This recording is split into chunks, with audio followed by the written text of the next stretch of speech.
और आखिर में मैं एक बात और कहना चाहता हूं जज साहब कि ये लोग मंदिर की जमीन के ऊपर नाजायज कब्जा करके बंदर बांट कर रहे हैं और लोगों से नाजायज वसूली कर रहे हैं। मंदिर की जमीन किसकी है? ये पब्लिक की जमीन है। कभी यहाँ मेले लगा करते थे, आज स्कूल बन गए, यानी कब्जा हो गया। हाँ बिल्कुल कब्जा हो गया और अपने मेंबरों को ये हॉस्पिटल बना के दे रहे हैं, बहुत कुछ दे रहे हैं और खा रहे हैं मिलके।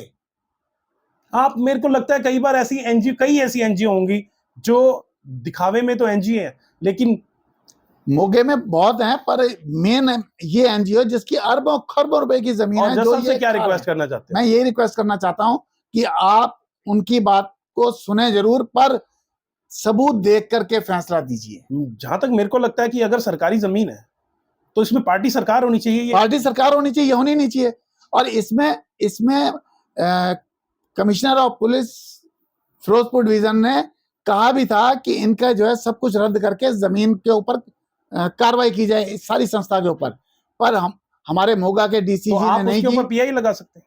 अब लगानी है साहब, पीआई लगाएंगे इसमें। शुक्रिया सूद साहब, best of luck, God bless you. दोस्तों नमस्कार, मैं सुनील सूद मोगा पंजाब से। मेरे पास दोस्तों एक दुकान मेन बाजार में वैद आत्माराम के ऊपर कथित ट्रस्ट शिवाला सूदा लाला रामकिशन सूद के ऊपर थी, जिसके अंदर कथित ट्रस्ट ने घपला करके मंदिर की अरबों रुपए की जमीन पे कब्जा किया हुआ है। उनके पास ना तो प्रॉपर डॉक्यूमेंट है, रसीदें वो किसी को देते नहीं और सारी जमीन को लेके खुर्द-बुर्द कर रहे हैं। आपका नाम आपने क्या बताया? मेरा नाम सुनील सूद। सूद वर्सेस सूद? सूद वर्सेस ट्रस्ट शिवाला लाला रामकिशन सूद। मैंने मजाक में बोला।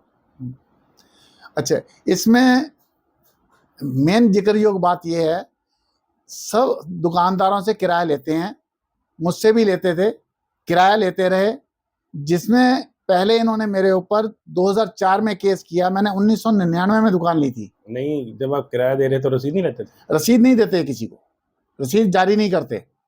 इन्होंने 2004 आज भी नहीं जारी करते? आज भी नहीं करते। फिर तो जब ये सिर्फ कोर्ट में जमा, कभी भी कह सकते हैं। हाँ कभी भी कह सकते हैं। इन्होंने 2004 में मेरे ऊपर केस किया कि मैं 2001 से किराया नहीं दे रहा। वो 8वें महीने 2007 में डिसाइड हुआ, जिसमें उनके खिलाफ गया, डिसमिस हो गया उनका केस। इन्होंने कोई अपील नहीं की, मेरे साथ सेटलमेंट की, किराया लेते रहे। 2014 में मैंने इन्हें 2 महीने का किराया 1 तारीख 9वां महीना 1 सितंबर 2014 को चेक से दिया कि अगस्त सितंबर 2014 का किराया ये चेक के द्वारा आपको दे रहा हूं 2000 रुपए।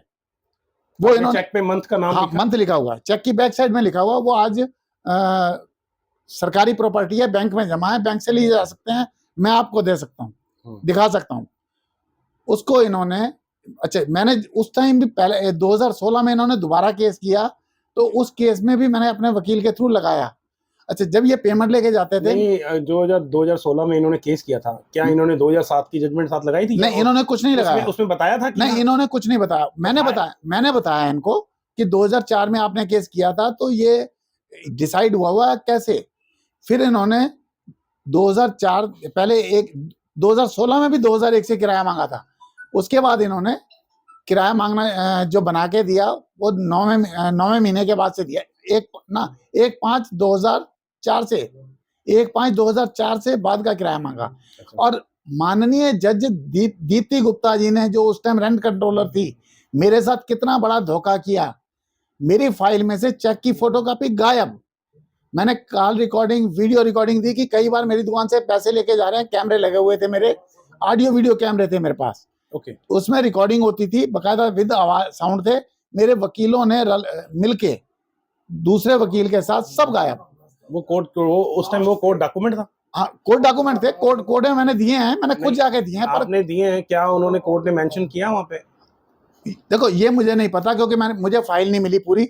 मैं दोबारा फाइल अप्लाई किए, बकायदा कानूनी तौर पे अप्लाई किया। 2 नंबर में नहीं ले रहा हूं मैं 1 नंबर में दोबारा अनसर्टिफाइड कॉपी। मैंने सुना आपने वहां पे कॉपी एजेंसी में जहाँ पे के वीडियो कॉपी एजेंसी में मैंने इसलिए किया कि कॉपी एजेंसी में मैंने अभी रिसेंटली 1 महीना पहले अप्लाई किया था नए नए केस का, जो रिकवरी का केस डाला हुआ है, उसमें मैं जो फाइल मांग रहा था, मुझे फाइल नहीं दे रहे थे पूरी। मैंने लिख के दिया पूरी फाइल दो मुझे, अनसर्टिफाइड कॉपी नहीं दे रहे थे। और फिर जिन वकीलों के थ्रू मेरे साथ गलत हुआ, उन्हीं वकीलों के मुंशी मेरी फाइल के साथ खेल रहे थे, अंदर से कुछ कर रहे थे। यानी जैसे पहले हाँ, डॉक्यूमेंट जैसे पहले हुआ, आपको डर था कि हाँ, फिर ना हो। मैंने अंदर कॉपी ब्रांच के अंदर खड़े होके ही स्टिंग ऑपरेशन किया। बाई चांस माइक ऑन नहीं रहा, बंदे तो आ गए। हाँ, बंदे आ गए। मैंने उसकी सेशन जज मोगा, हाई कोर्ट, माननीय हाई कोर्ट को, माननीय सुप्रीम कोर्ट को ईमेल से भी सूचित किया, वीडियो साथ भेजी मैंने एक ईमेल के अंदर लगा के, बाई पोस्ट भी भेजी इनको कंप्लेंट, कोई कार्रवाई नहीं हुई। मुझे इसके बाद भी कॉपी लेने के लिए माननीय जज शिल्पी गुप्ता जी से रिक्वेस्ट करके कॉपी लेनी पड़ी। उनके हस्तक्षेप के बाद मुझे कॉपियां मिली। तो जिनकी आपने वीडियो बनाई उन्होंने जिनकी मैंने वीडियो बनाई, मुझे वहां धमकियां मिलती हैं आज भी। कल भी अभी धमकी दी, जो मुंशियों का जो हेड बना हुआ है वहां प्रधान है, उसने धमकी दी कि आपको जो ऊपर हमला करने के लिए तैयार हैं, आपको मार सकते हैं। कुछ सुनवाई नहीं होती। तो फिर भी रिपोर्ट तो देनी चाहिए सर, वो लेते ही नहीं। चाहे आप बाय पोस्ट भेज दो। बाई पोस्ट भेजता हूँ, मैं थाने में भी देता हूँ, मैं थाने में भी कंप्लेंट दूंगा, हाई कोर्ट भी भेजूंगा। देखिए, हम आपको एक सलाह देते हैं, आपको डे बाय डे वीडियो बनाना है अपना, ठीक है जी, ताकि जो है आप अपना बचाव खुद कर सकें। बिल्कुल करूंगा। देखिए, आज की डेट में अगर आपका कोई सच्चा साथी है तो वो है आपका मोबाइल, सोशल मीडिया। अदरवाइज आप जैसे कई लोगों को रास्ते में टपका दिया जाएगा, कोई पता नहीं लगेगा। अच्छा, इसमें एक और आपको जो भयंकर बात है, जज साहब का काम होता है, माननीय है वो, पर माननीय तभी हैं जब वो ठीक काम करें, अदरवाइज कोई माननीय नहीं है। हमारे टैक्सों की बदौलत ही उनकी सैलरी जाती है, उनके पास कोई ऊपर से सरकार नहीं देती। राइट, सिर्फ पैसे वाले कुछ रिश्वतें देके काम करा लेते हैं। अभी डीवाई चंद्रचूड़ साहब ने भी बोला कि हाँ, अभी जज कोई राजकुमार नहीं है, अपने आप को लोक सेवक समझो और लोक सेवा करो जितनी भी कर सकते हो। हाँ जी। अभी कल की बात है, कल 20 तारीख 7वां महीना 2024 को एक शख्स का केस था वहां, प्रीतपाल कश्यप वर्सेस गुरविंदर सिंह। उसमें वकील है मिस्टर विनय कश्यप। वो है कथित ट्रस्ट शिवाला लाला रामकिशन सूद के ही बहुत बड़ी प्रॉपर्टी पे काबिज, गौशाला बना के उसका सब खा रहे हैं, खुल के खा रहे हैं, और कोई रोकने वाला नहीं है। जज साहब ने साफ कहा उसके प्रीतपाल कश्यप के गुरविंदर सिंह के केस में कि ये विनय कश्यप का पर्सनल केस है, मैंने डिसाइड करना है, मैं 2 दिन का ही टाइम देना है। मतलब आज संडे है, संडे का टाइम दिया, मंडे को आ जाओ। फाइल निकलवानी है, उस आदमी ने करनी है, अनपढ़ आदमी है, वो कहाँ जाएगा। हमारी संस्था के पास आया, हम लोग उसके साथ खड़े हैं और इसमें देखते हैं हम क्या कर सकते हैं, उसके साथ करेंगे भी। अच्छा, वो पिछले केस बारे में? अच्छा, मेरा जो पिछला केस था उसमें मेरी जो जितने डॉक्यूमेंट लगे, मेरे वकीलों ने दूसरे वकील के साथ मिलकर गायब किए, कैसे किए मुझे नहीं पता, पर आज मेरी फाइल में नहीं है। तो रिस्पॉन्सिबिलिटी किसी की फिक्स? ये रिस्पॉन्सिबिलिटी माननीय जज साहब की थी, फाइल में लग गए तो जाने मिलने चाहिए, या उस क्लरिकल स्टाफ की थी, या क्लरिकल स्टाफ की थी। अच्छा, अब इस केस में क्या हो रहा है मेरे साथ, मैंने उस केस का फैसला क्या हुआ? उस केस में जो मेरे खिलाफ फैसला कर दिया कि मैंने जो 1/9/2014 को चेक से पेमेंट दी थी, जज साहब ने अपने फैसले में लिख दिया कि मैंने 1/9/2004 तक पेमेंट दी है। उसके बाद हर साल 10% बढ़ा के किराया मेरी तरफ लगभग 5 लाख रुपए की रकम खड़ी कर दी। जब मेरे खिलाफ केस हो गया, मैंने दुकान खाली कर दी, चाबियां उनको दे दी। पर कई तो खाली नहीं करते। कई खाली नहीं करते, लड़ते हैं, मैं लड़ा नहीं, मैं डिप्रेशन में चला गया, मैंने चाबियां दे दी। और जो उनका वकील था सुनील जायसवाल, मैंने उसके चैम्बर में बैठ के लिखा पढ़ी हुई, जो भी पैसा देना था दिया, सब कुछ ओके कर लिया, चाबी ले ली। पर लॉकडाउन के दौरान उन्होंने दोबारा से मेरे ऊपर रिकवरी का केस डाल दिया। अब रिकवरी के केस में मैंने वही बातें फिर उठाई कि मैंने 1/9/2014 का चेक दिया, चेक से पेमेंट दी है। मैंने ऑर्डर 6 रूल 17 के अंतर्गत एक एप्लीकेशन दी पिछले साल, जिसमें मैंने चेक की आगे पीछे की फोटो कॉपी वगैरह सब कुछ दिया। और साथ में मैंने, क्योंकि मैं वकील नहीं हूं, मैं इन पर्सन लड़ रहा हूं, आज मुझे कानून का ज्यादा नहीं पता। आपको नहीं लगता कि देश में सभी लोगों को इन पर्सन लड़ना चाहिए? बिल्कुल, देश में सभी लोगों को इन पर्सन लड़ना चाहिए, क्योंकि आप जज के सामने जाके अपनी सच्चाई बयान कर सकते हैं। और दूसरा, सॉरी मैंने आपको, आप बोलिए प्लीज। अगर आप वकील के थ्रू जाते हैं तो वकील आपको कहता है आप बाहर बैठो, आवाज लगेगी तो मुझे बुलाना, आपका दिन खराब होता है। अगर आप इन पर्सन लड़ रहे हो तो आप जाके जज के सामने सीधा करोगे जो करना है। मैं करता हूं आज। पर मुझ आप कितना पढ़े लिखे हो? मैं सिर्फ 8वीं पास हूं जी। 8वीं पास होकर आप अपना केस लड़ रहे हो? बिल्कुल लड़ रहा हूं जनाब। अगर आप जीत गए तो मिसाल नहीं होगा? बिल्कुल होगा मिसाल। मैंने एक जगह पढ़ा था कि एक चाय वाले ने स्टेट बैंक ऑफ इंडिया के वकील को हराया था एक बार। जनाब मैं जीतूंगा तब जब माननीय जज पक्षपात ढंग से पूर्ण जो है फैसला नहीं करेंगी। आज की तारीख में जो मुझे लग रहा है, क्योंकि विनय कश्यप मेरे केस में भी मैंने देखा 2-3 बार अदालत में था, और ये क्योंकि ये ट्रस्ट शिवाला सूदा का जो है मिली भगत का आदमी है, तो उसकी वजह से मेरे केस में भी नहीं होगा। आज भी यही हो रहा है। मैंने इन्हें 2014 जो अब केस रिकवरी का किया है, इसमें मैंने चेक किया, एप्लीकेशन लगाई ऑर्डर 6 रूल 17 के तहत, जिसे मैंने चेक किया, सब बताया, और जज साहब ने इसमें क्या कह के खारिज कर दिया कि 2000 रुपए आपके टोटल में से 5 लाख में से लेस कर दिए गए हैं। 5 लाख में से लेस नहीं होंगे। 2014 का अगस्त सितंबर का किराया था वो। तो आपने इसकी अपील नहीं डाली हाई कोर्ट में? इसकी नहीं, अभी नहीं डाली, अब मैं करूंगा, आगे अपील भी डालूंगा। इसके लिए मैंने फिर एक और एप्लीकेशन दी ना, जो ऑर्डर 6 रूल 17 मैंने दिया था, उसके साथ मैंने रिटर्न बहस दी पिछले साल 8वें महीने 2023 में, और 9वें महीने 2023 में मैंने रिटर्न बहस ईमेल की लिख के, जिसमें मैंने लिख के भेजा कि मैं पेन ड्राइव में 65B के सर्टिफिकेट के साथ आपको कॉल रिकॉर्डिंग दूंगा, जो मैंने दी अब। और उसको भी जो खारिज क्या कह के किया जा रहा है कि मैंने ऑर्डर 6 रूल 17 में जिक्र ही नहीं किया इसका। मैंने बहस में तो जिक्र किया, जब मैं बहस में जिक्र कर रहा हूं सब कुछ है। और फिर उस कॉल रिकॉर्डिंग में जो जिसने मेरे ऊपर 2016 में केस किया था, ट्रस्ट के उसी आदमी की बातचीत है। वो 9 मिनट 53-54 सेकंड की बातचीत में 7 मिनट 45 सेकंड तक लगभग मोदी जी के गलत फैसलों को भी सही ठहराते हुए जिक्र कर रहा है, और कह रहा है कि घर के बड़े को कई बार गलत काम करने पड़ते हैं। भाई, घर का बड़ा गलत काम करे, हमें कोई दुख नहीं है, पर घर का बड़ा गलत इतना भी ना करे। वो कह रहा है घर के बड़े को गलत फैसले लेने पड़ते हैं, मुझे भी करना पड़ा ना, तुम्हारे ऊपर केस किया ना, और बाकियों के ऊपर भी किया। मैंने यही सुनाने के लिए जज साहब को कहा था कि मेरी कॉल रिकॉर्डिंग सुन के मेरे खिलाफ करना कुछ करो, तो उन्होंने कॉल रिकॉर्डिंग नहीं सुनी। आपको नहीं लगता? देखिए, एक तो सारा जैसे हम देश की पॉपुलेशन 140 करोड़ के करीब है। हाँ जी, हाँ जी। इंग्लिश में ज्यादा फ्लुएंट जो लोग हैं, मेरे ख्याल से ये गलत है। 20 या 30 करोड़ होंगे मेरे ख्याल से, बिल्कुल ज्यादा से ज्यादा। और अगर होंगे तो आपको नहीं लगता कि लोकल भाषा में होना चाहिए? लोकल भाषा में होना चाहिए, और ज्यादातर लगभग जितने भी उत्तर भारत के लोग हैं, हिंदी सब पढ़ लेते हैं। तीसरी बात, एक ये नहीं लगता कि आपको ऑडियो वीडियो रिकॉर्डिंग होनी चाहिए? ऑडियो वीडियो रिकॉर्डिंग होनी चाहिए। मैं तो चाहता हूं कि मेरे केस की ऑडियो वीडियो रिकॉर्डिंग हो। आपने एप्लीकेशन लगाई? अब नहीं, अब एप्लीकेशन लगाने जा रहा हूं, मैं अपील करने जा रहा हूं। ये जज साहब ने जो मेरे खिलाफ दो साथ में जो ऑर्डर किया मेरे खिलाफ, इसकी मैं अपील करने जा रहा हूं। और अपील में मैं सारे फैक्ट्स दूंगा। अगर मेरी नहीं सुनी जाएगी तो मैं कहूंगा भैया मुझे मारना है तो मुझे वैसे मरने के लिए इजाजत दे दो, मैं आपके अदालत में आत्महत्या कर लेता हूं, और मैं करूंगा, क्योंकि मेरे पास कुछ नहीं है आज की तारीख में खोने के लिए। इंसाफ लेना, मुझे सिर्फ इंसाफ चाहिए। अगर इंसाफ नहीं देंगे तो मैं माननीय सेशन जज मोगा की अदालत में परमिशन देंगे ना, परमिशन मांग के सुसाइड की परमिशन मांगूंगा, मैं आत्महत्या करने की परमिशन लूंगा। वो भी जिन्नस। देखो, एक आदमी कितना मजबूर है कि जस्टिस ना मिलने के कारण वो आत्महत्या की परमिशन मांग रहा है। मेरे जो जस्टिस चाहता है, वो जो मेरे फैक्ट्स हैं उनको एक साइड में दरकिनार करके जो है मेरे खिलाफ किया जा रहा है। आपको नहीं लगता? देखिए, एक मैं आप जनता से पूछना चाहता हूं कि एक गरीब आदमी जो अपनी मेहनत से पैसा कमाता है, इनके पास ना तो दुकान है, ना तो इनके पास कुछ और है, ठीक है जी।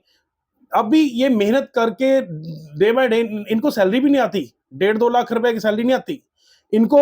ना इनको पेट्रोल फ्री मिलता है, ना इनको होम पीएन के पैसे मिलते हैं, ना इनको गाड़ी के पैसे मिलते हैं ठीक कराने के।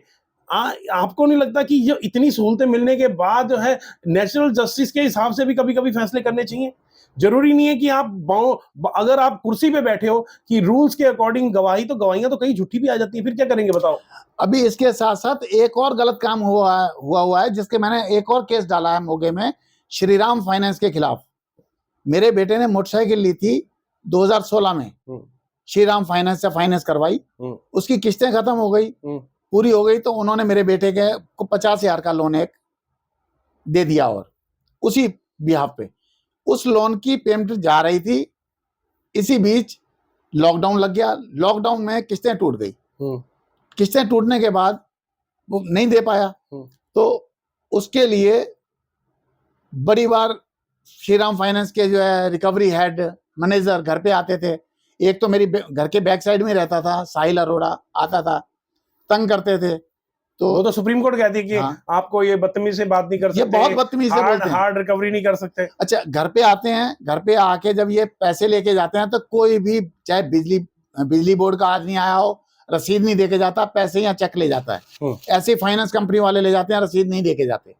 इन्होंने मेरे साथ सेटलमेंट की 50,000 रुपए, साहिल अरोड़ा और गौरव अरोड़ा, दो जो इस टाइम मैनेजर है गौरव अरोड़ा, ये दोनों ले गए, पैसे जमा नहीं किए, बस सेटलमेंट के नाम पे ले गए।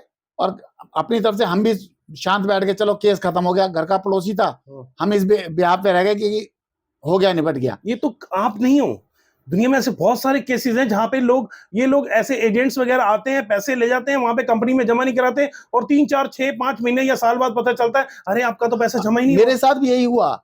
2022 में इन्होंने केस लगा दिया लोक अदालत में, नेशनल लोक अदालत में। इसी साहिल अरोड़ा ने जो पैसे लेके गया था, मैंने बहुत कहा उसको, मेरी नहीं सुनी गई। अच्छा, बाई चांस आपके पास क्या सबूत है? जिस जज के पास केस लगा, उसी जज की मैंने उस दौरान कंप्लेंट की हुई थी, राधिका लिखी जी, मोगा में, आज भी मोगा में। तो आप यानी जजों की कंप्लेंट करते? कंप्लेंट इसलिए करता हूं कि मेरे साथ गलत हो रहा था उस टाइम। बिल्कुल करनी भी चाहिए, जब गलत होगा तो मैं तो करूंगा। अच्छा, अब राधिका लिखी जी ने, नॉर्मल होता क्या है कि अगर आपने ब्याज पे पैसा लिया है किसी फाइनेंस कंपनी से, तो उसमें ब्याज छोड़ के मूल रकम को अगर आपने कुछ दिया तो वो लेस करके आपका सेटलमेंट हो जाती है। पर राधिका लिखी जी ने कोई सेटलमेंट में एक पैसा नहीं छोड़ा, सिर्फ मेरा नाम मेरे बेटे के साथ जुड़ा होने की वजह से उसमें जितने पैसे मांगे उन्होंने 61,684 रुपए मांगे, सेटलमेंट की 2,000 उसी टाइम जमा कराए, और 15 किस्तें बनाई 4-4 हजार रुपए की, जो हम दे रहे थे रेगुलर, जो टाइम फिक्स किया था, लगातार दे रहे थे। मैं खुद जाके जमा कराता था श्रीराम फाइनेंस कंपनी के ऑफिस में। श्रीराम फाइनेंस कंपनी वालों ने 2023 में एक और चेक बाउंस करा के उसी लोन अकाउंट का केस लगा दिया। ये तो गलत है, मेरे बेटे के खिलाफ। संबंध निकल गए, बेटा मेरा नहीं रहता यहाँ, यूपी में रहता है, नोएडा में रहता है। तो उसको मैंने पावर ऑफ अटॉर्नी ली और मैं पेश हुआ। मैंने अपना एक वकील किया, वकील करके सेशन जज के पास अपील की कि आप ये ऑर्डर को सेटिस्फाइड करो कि इन्होंने गलत ऑर्डर किया। लोक अदालत का फैसला लगाया। फाइनेंस कंपनी को तो पता था ना कि केस गलत कर रहे हैं, क्योंकि उन्होंने ही लोक अदालत में केस लगाया था, मैंने नहीं। जुर्माना होना चाहिए उनको। अच्छा, उसके लिए अब मैं अपील की है मैंने, अब मैंने केस लगाया उनके ऊपर कि इन्होंने गलत किया मेरे ऊपर। मैंने, आप लोग लोकपाल के भरोसे भी मत रहना।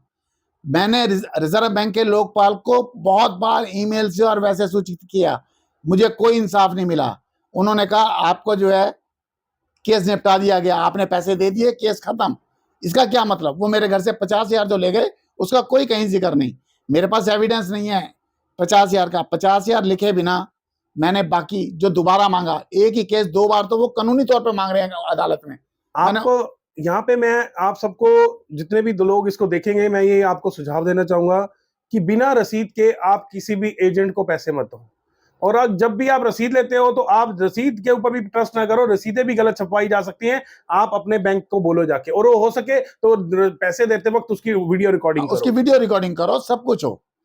चलो, ये तो गलत हुआ मेरे साथ, ये मैं लड़ भी रहा हूं और लड़ूंगा भी, मैं छोड़ूंगा नहीं किसी को। अच्छी बात है। इसमें अब जो माननीय जज फिलहाल हैं शिल्पी गुप्ता जी, उन्होंने गलत ऑर्डर किया, उस ऑर्डर को चैलेंज कर रहा हूं। अगर मेरी माननीय जज साहबा से दरखास्त है कि कृपया अपने विवेक से फैसला कीजिए, किसी के हक में या किसी के खिलाफ करने से डॉक्यूमेंट देख के मेरे खिलाफ कर दीजिए सारा, मुझे कोई दिक्कत नहीं है। आपने माननीय जज साहब मुझसे पूछा था कि मैंने किराया देना कितना है, तो मैंने आपको स्पष्ट कहा था कि मैंने 2016 तक दिया हुआ है, 2018 में केस डिसाइड हुआ, 2 साल का देना है। आपने कहा कि इनसे कंप्रोमाइज कर लो, मैं तैयार था, दूसरी पार्टी तैयार नहीं हुई। जो मैंने देना है, मैं आज भी मानता हूं देना है मैंने, पर गलत नहीं देना। गलत मेरे साथ होगा तो मैं आपके साथ गलत करूंगा। कानूनी गलत करूंगा। हाँ, किस तरह से गलत करेंगे आप? मैं कंप्लेंट करूंगा, रिटर्न में दूंगा सब जगह। मैं अभी हाई कोर्ट, क्योंकि सुप्रीम कोर्ट सब एक्चुअली जगह पता क्या है, डालूंगा। कुछ लोग ना, जैसे आपने बोला गलत करूंगा, सो दैट कई लोग ना इसको गलत भाषा में ले जाते हैं, गलत करूंगा। नहीं, तो मैंने गलत वैसे नहीं कुछ करना, क्योंकि देखिए हाँ, इसीलिए मैंने आपसे एक्सप्लेन करवाया। हाँ, मेरे हाथ काम नहीं करते, टूटे हुए हैं, मैं वजनी चीज नहीं उठा सकता, हाँ, किसी को मार आपकी नहीं उम्र सकता। कितनी है? मेरी उम्र 62 साल है। सीनियर सिटीजन में आ गए आप। मैं सीनियर सिटीजन हूँ और मुझे इस उम्र में जाके परेशान होना पड़ता है अदालतों आपको में। पता सीनियर सिटीजन के लिए वहां पे एक स्टेटमेंट भी जाती है। मुझे नहीं पता इस बारे में। आप सेशन जज के पास पेश कीजिए कि आप सीनियर सिटीजन के आपके पास केस, आपकी वहां पे जाती स्टेटमेंट जाती है, तो आप मेरा केस सीनियर सिटीजन में क्यों नहीं डाल रहे हो? मैं करवाता हूँ ये। और आपको फर्स्ट प्रेफरेंस भी मिलनी चाहिए, क्योंकि पर ये जज जो हैं, ये जब ऐसे दूसरे वकीलों से और पैसे वालों की बातें सुन के फैसले करेंगे तो गलत होगा। तो मैं पहले तो सबसे पहले मैं सूद साहब आपकी हिम्मत को अप्रिशिएट करता हूं कि आप 8वीं पास हो, लेकिन आपने हार नहीं मानी, खुद केस लड़ने का फैसला किया। बिल्कुल बिल्कुल सर। ठीक है ना, और भगवान आपको जीत दिलाए। ठीक है ना, और हम जजों से भी यही कहेंगे कि भैया कई बार रूल्स को देखो, ठीक है आपको रूल्स से बंधे हुए हो, लेकिन रूल्स के साथ साथ आपको देखना पड़ेगा नेचुरल जस्टिस भी, आपको सबूत भी देखने पड़ेंगे। ये सबूत देखे बिना कर रहे हैं। अगर सबूत नहीं देखोगे सर, किसी के साथ अन्याय हो जाएगा, और जब अन्याय होगा तो उसका भरोसा अदालत पर से उठ जाएगा, उसके साथ साथ उन लोगों का भी भरोसा उठेगा जो इस अदालत पे विश्वास करते हैं। और एक मेरा और सुझाव है कि बार और बेंच कभी साथ नहीं होने चाहिए। ये मिलके काम करते हैं। वकील कहते हैं जाके जज को कि ये मेरा पर्सनल केस है, और इसी बिहाफ पे फैसले हो जाते हैं। फेस वैल्यू तो चलती है। नहीं, फेस वैल्यू होनी चाहिए, पर होनी उसके चाहिए? हक में नहीं। Why? नहीं, फेस वैल्यू ये है कि सीनियर वकील है तो सिर्फ इतना रिस्पेक्ट, रेस्पेक्ट होनी चाहिए, ना कि फेस वैल्यू। हाँ, ना कि ये हाँ, कि उसके हक में जाना चाहिए। इस बात पे, हाँ, इस ठीक, बात पे हक नहीं। ठीक। जो आपका कानून है, जो आपके हाँ, एविडेंस है, सबूत है, सबूतों के आधार पे किसी के भी हक में तो जाए, किसी के अब जो खिलाफ है आप अपने सोशल मीडिया पे रोज वीडियो बनाएंगे? बिल्कुल रोज बनाऊंगा मैं वीडियो। जो आपके साथ होगा आप बताएंगे? बिल्कुल रोज बनाऊंगा। अगर आपको कोई मक्खी भी धमकी देती है तो भी आप बताएंगे? बिल्कुल, जो कुछ होगा मैं बिल्कुल रोज की रोज इसको अपडेट शुक्रिया। करूंगा। आज से रोज मेरा जो है। शुक्रिया सूद साहब, और आपकी हिम्मत को सलाम।